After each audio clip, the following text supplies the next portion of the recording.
Red colour ಹಚ್ಚಪ್ಪ.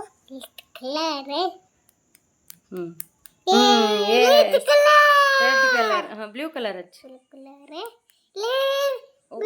Blue ಸಿಂಬ ಭಾಳ ಶಾಣ್ಯಾಗೇನ ಈಗ ಕಲರ್ ಐಡೆಂಟಿಫೈ ಮಾಡಕ್ಕೆ ಕಲ್ಕೊಂಡನ. ಏನು ತಿನ್ನಕತ್ತಿ? ಸ್ಟೈಲ್ ಏನಿದು ಹೊಸದನ? ಇದು ಕಣ್ಣು ಮುಚ್ಕೊಂಡು ತಿನ್ನೋದು ನೋಡ್ತಾರಂತನ. ಅದೇನೋ ಕಣ್ಣು ಮುಚ್ಕೊಂಡು ಹಾಲು ಕುಡಿದ್ರೆ ಬೆಕ್ ಹಂಗಾಗಿ ಇಲ್ಲ ಬೆಕ್ ಕಣ್ಣು ಮುಚ್ಕೊಂಡು ಹಾಲು ಕುಡಿದ್ರೆ ಗೊತ್ತಾಗೋದಿಲ್ಲ ಅನ್ನೋರ್ಗತ್ತೆ ತೋರ್ಸಕತ್ತಿಯಲ್ಲ ಬಂಗಾರಿ. ತಿನ್ನು ಇನ್ನಡ್ ತಿನ್ನು. ಇವತ್ತು ಆಲೂ ದಮ್ ಬಿರಿಯಾನಿನ ಮಾಡೀನಿ. ಸಂಡೇ ಇವತ್ತು. ಶ್ರಾವಣ ಮುಗ್ದಿತ್ತು, ಎಗ್ಗಿಂದ ಮಾಡಿದ್ರೆ ಅಂತಂದು ಮಾಡಿದ್ದೆ. ಬಟ್ ಗಣೇಶ ಚತುರ್ಥಿ ಆದಮೇಲೆ ಮಾಡಿದ್ರಾತ ಎಗ್ ಅದೆಲ್ಲ. ಈಗ ಬೇಡ, ಇನ್ನೊಂದು 2-3 ದಿನದಾಗ ಬರತೈತಿ ಅಂತ ಹೇಳಿ ಸಂಡೇ ಇರೋದಕ್ಕೆ ಇವತ್ತು ಇದನ್ನು ಸ್ಪೆಷಲ್ ಮಾಡೀನಿ. ಸೊ ನೋಡೋಣ ಬರ್ರಿ ಹೆಂಗಾಗೈತಿ. ಸೊ ಅಜ್ಜಿ ಏನಾರು ಇಡ್ಬೇಕು, ದಮ್ ಕಟ್ಟಬೇಕಾದ್ರೆ. ಸೊ ಇದನ್ನ ಇಟ್ಟಿದ್ದೆ.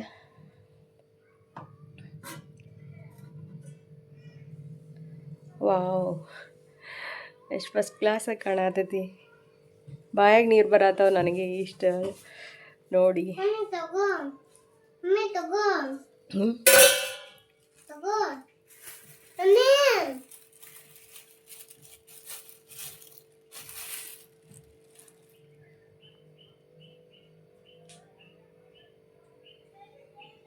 ಡ್ರೆಸ್ ಕಲರ್ದು mummy mummy mummy dress colour mummy mummy dress colour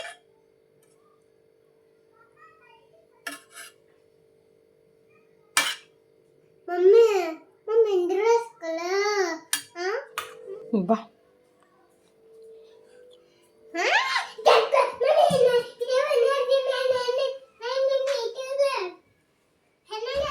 operation ಅಂತ ಕೇಳಿದ ಕೂಡಲೇ ನಮಗೆಲ್ಲ ಭಯ ಭಾಳ ಆಗುತ್ತಲ್ಲ. ಸೊ ನಾನು ಯಾವ ಆಪ್ರೇಷನ್ ಮಾಡಿಸ್ಕೊಂಡೆ ಅಂಥೇಳಿ ಮೊನ್ನೆ ಬ್ಲಾಗ್ದಾಗ ಹೇಳಿದ್ದೆ ನಾನು. ಲ್ಯಾಪ್ರೋಸ್ಕೋಪಿಕ್ ಟೊಬೆಕ್ಟೊಮಿ ಅಂದ್ರೆ ಕುಟುಂಬ ನಿಯಂತ್ರಣಕ್ಕಾಗಿ ಅಂತಂದು ಅಂತಾರಲ್ಲ, ಮಕ್ಕಳ ಆಪ್ರೇಷನ್, ಅದನ್ನು ನಾನು ಮಾಡಿಸ್ಕೊಂಡೆ. ಇದು ಸರಳವಾದಂಥ ಆಪ್ರೇಷನ್ ಆಗಿರುತ್ತೆ. ಆ್ಯಂಡ್ ಹೇಗಿತ್ತು ನನ್ನ ಅನುಭವ, ಎಷ್ಟು ಬೇಗ ರಿಕವರಿ ಆಗುತ್ತೆ, ಯಾವ್ಯಾವ ಕೇರ್ ತೊಗೊಳ್ಬೇಕು ಅಂತ ಹೇಳಿ ನಿಮಗೆ ನಾನು ಹೇಳ್ತೀನಿ.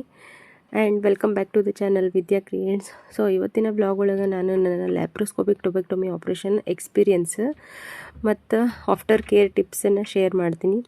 ಇದರಿಂದ ಯಾರಾದರೂ ಈ ಆಪ್ರೇಷನ್ ಮಾಡಿಸ್ಕೋಬೇಕಂತ ಹೇಳಿ ಅಂದ್ಕೊಂಡಿದ್ರೆ ಫಿಯರ್ ಕಡಿಮೆ ಆಗುತ್ತೆ, ಡೌಟ್ಸ್ ಕೂಡ ಕ್ಲಿಯರ್ ಆಗುತ್ತೆ ಅಂತಲೇ ಹೇಳ್ತೀನಿ. ಇನ್ನು ಈ ಡೀಟೇಲ್ಡ್ ಆಗಿರುವಂಥ ಇನ್ಫಾರ್ಮೇಷನ್ನು ಪಾಯಿಂಟ್ಸ್ ವೈಸ್ ಹೇಳಬೇಕಂತ ಹೇಳಿ ಮಾಡೀನಿ. ಸೊ ಇನ್ನು ಫಸ್ಟ್ ಪಾಯಿಂಟ್ ಅಂದರೆ ವಾಟ್ ಈಸ್ ಲ್ಯಾಪ್ರೋಸ್ಕೋಪಿಕ್ ಟೊಬೆಕ್ಟೊಮಿ. ಇದ್ರೊಳಗೆ ಸಿಂಪಲ್ ಸ್ಮಾಲ್ ಕೀ ಹೋಲ್ ಥರ ಸರ್ಜರಿನ ಮಾಡ್ತಾರೆ. ಮತ್ತು ಇದು ಏನು ಪರ್ಪಸ್ ಅಂತಂದ್ರೆ ಪರ್ಮನೆಂಟ್ ಫ್ಯಾಮಿಲಿ ಪ್ಲ್ಯಾನಿಂಗ್ ಅಂತಲೇ ಹೇಳ್ಬೋದು. And 3 small holes near the novel area ಅಂತಲೇ ಹೇಳುತ್ತೆ. ಹೊಕ್ಕಳು ಅಂತೇಳಿ ಹೋಲ್ಸನ್ನು ಹಾಕಿ ಮಾಡ್ತಾರೆ.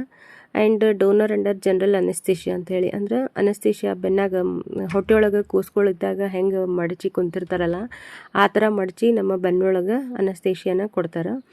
ಸೊ ಇದು ಲೆಸ್ ಪೇನ್ ಮತ್ತು ಕ್ವಿಕ್ ರಿಕವರಿ ಅಂತಲೇ ಹೇಳ್ಬೋದು. ಇನ್ನು ನನ್ನ ಮೈ ಎಕ್ಸ್ಪೀರಿಯೆನ್ಸ್ ಹೆಂಗಿತ್ತು, ನನ್ನ ಆಪ್ರೇಷನ್ ದಿನ ಹಾಸ್ಪಿಟಲ್ಗೆ ಹೋದಾಗ ಇನಿಷಿಯಲಿ ಭಾಳ ಭಯ ಆಗ್ಬಿಟ್ಟಿತ್ತು ನನಗೆ. ಆದರೆ ಡಾಕ್ಟರ್ಸ್ ನಂಗೆ ಭಾಳ ಭಾಳ ಧೈರ್ಯ ತುಂಬಿದ್ರು ಮತ್ತು ಅವರೆಲ್ಲ ಭಾಳ ಫ್ರೆಂಡ್ಲಿ ಆಗಿದ್ರು.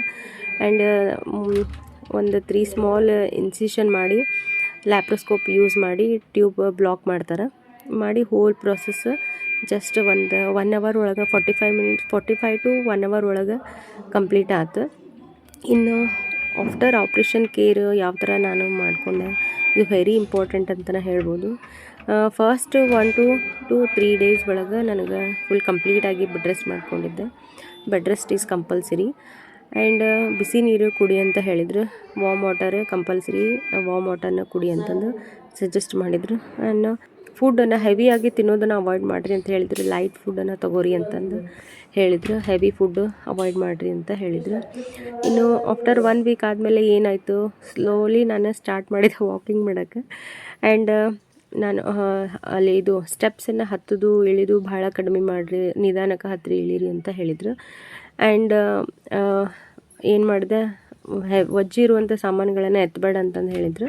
ಸೊ ನಾನು ಅದನ್ನು ಅವಾಯ್ಡ್ ಮಾಡಿದೆ. ಆಮೇಲೆ ಆಪ್ರೇಷನ್ ಆದಮೇಲೆ ಕೆಲವೊಂದಿಷ್ಟು ಮೆಡಿಸಿನ್ಸ್ ಕೊಟ್ಟಿರ್ತಾರೆ, ಅದನ್ನು ಆನ್ ಟೈಮ್ ತಗೋರಿ ಅಂತ ಹೇಳಿದರು. ಸೊ ನಾನು ಅದನ್ನು ಮಾಡಿದೆ.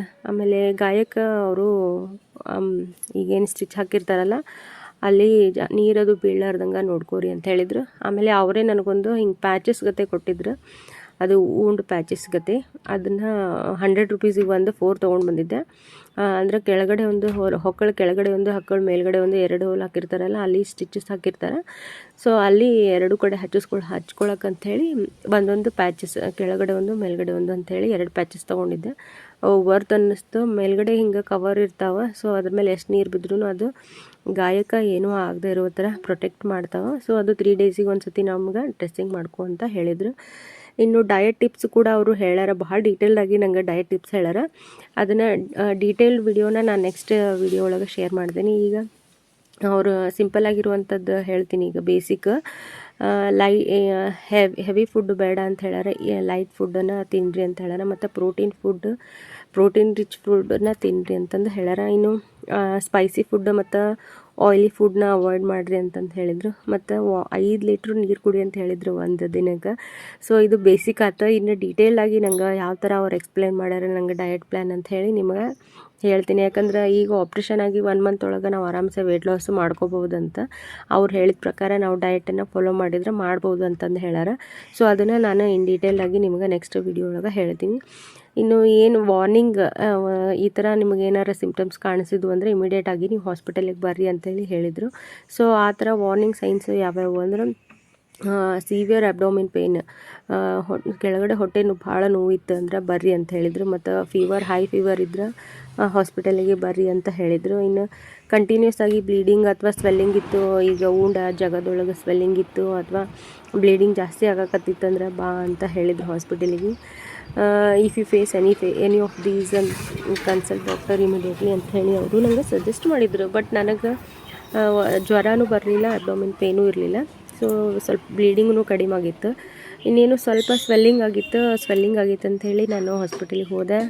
ಅವರು ಹೇಳಿದ್ರು, ಮತ್ತೊಂದು ಸತಿ ಸ್ಕ್ಯಾನ್ ಮಾಡಿ ನೋಡಿದ್ರು ಏನೂ ಪ್ರಾಬ್ಲಮ್ ಇಲ್ಲ, ಅದು ಒಂದು ಸ್ವಲ್ಪ ಉಂಡದ ಸಲುವಾಗಿ ನಿಮಗೆ ಸ್ವೆಲ್ಲಿಂಗ್ ಆಗೈತಿ, ಅದ್ರ ಹೊರ್ತು ಏನೂ ಇಲ್ಲ, ನಿಮಗೇನೂ ಪ್ರಾಬ್ಲಮ್ ಇಲ್ಲ ಅಂತಂದು ಹೇಳಿ ಕಳಿಸಿದ್ರು. ಅದಷ್ಟು ಬಿಟ್ಟರೆ ನನಗಂತೂ ಏನೂ ಪ್ರಾಬ್ಲಮ್ ಇಲ್ಲ. ಅಗದಿ ಸಿಂಪಲ್ಲಾಗಿ ಜಲ್ದಿನ ರಿಕವರಿ ಆಗುವಂಥ ಆಪ್ರೇಷನ್ ಇದು. ಸೊ ಇನ್ನು ಈ ಲ್ಯಾಪ್ರೋಸ್ಕೋಪಿಕ್ ಟುಬೆಕ್ಟಮಿ ಒಳಗೆ ಏನದು ಇನ್ನೊಂದು ಹೇಳಿದ್ರಪ್ಪ ಅವ್ರು, ಈಗ ಸಿಸರಿನ್ ಮಾಡಿಸ್ಕೊತಾರಲ್ಲ, ಸಿಸರಿನ್ ಮಾಡಬೇಕಾದ್ರೂ ಆಪ್ರೇಷನ್ ಮಾಡಿಬಿಡ್ತಾರಲ್ಲ, ಕಟ್ ಹಾಕಿ ಮಾಡ್ತಾರೆ. ಸೊ ಆ ಲ್ಯಾಪ್ರೋಸ್ಕೋಪಿಕ್ ಟುಬೆಕ್ಟಮಿ ಕಟ್ ಮಾಡಿ ಮಾಡ್ತಾರೆ. ಆ ಆಪ್ರೇಷನ್ನು ಸ್ವಲ್ಪ ರಿಕವರಿಗೆ 3 ಮಂತ್ಸ್ ತೊಗೊತೈತಿ. ಬಟ್ ಇದು ಹೋಲ್ ಹಾಕಿ ಮಾಡಿರೋದ್ರಿಂದ ರಿಕವರಿ ಭಾಳ ಈಸಿ ಆಯ್ತು. ಇನ್ನು ನೀವು ಕೂಡ ಲ್ಯಾಪ್ರೋಸ್ಕೋಪಿಕ್ ಟುಬೆಕ್ಟಮಿ ಮಾಡಿಸ್ಕೋಬೇಕಂತ ಹೇಳಿ ಯೋಚನೆ ಮಾಡ್ತಿದ್ರೆ ಈ ವಿಡಿಯೋ ಯೂಸ್ಫುಲ್ ಆಗಿರುತ್ತೆ ಅಂತಲೇ ಹೇಳ್ಬೋದು.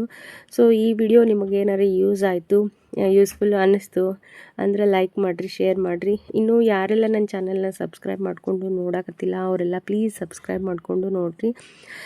And last but not the least ಅಂದರೆ ಆಪ್ರೇಷನ್ ಅಂದರೆ ಭಯ ಅಂತ ಎಲ್ಲರಿಗೂ ಅನಿಸುತ್ತೆ. ಬಟ್ ನಿಜವಾಗ್ಲೂ ಇದು ಭಾಳ ಸೇಫ್ ಮತ್ತು ಕ್ವಿಕ್ ರಿಕವರಿ ಅಂತಲೇ ಹೇಳ್ಬೋದು. ಕ್ವಿಕ್ಕಾಗಿ ರಿಕವರಿ ಆಗುವಂಥ ಪ್ರೊಸೀಜರ್ ಕೂಡ ಹೌದು. ಆ್ಯಂಡ್ ನಿಮ್ಮ ಹೆಲ್ತ್ ಬಗ್ಗೆ ಆಲ್ವೇಸ್ ಜಾಗರೂಕರಾಗಿರಿ, ಕೇರ್ಫುಲ್ ಆಗಿರಿ. ನೆಕ್ಸ್ಟ್ ವ್ಲಾಗ್ ಒಳಗೆ ಮತ್ತೆ ಇಂಟ್ರೆಸ್ಟಿಂಗ್ ಟಾಪಿಕ್ ಜೊತೆ ಡಿಸ್ಕಸ್ ಮಾಡ್ತೀನಿ. Till then take care.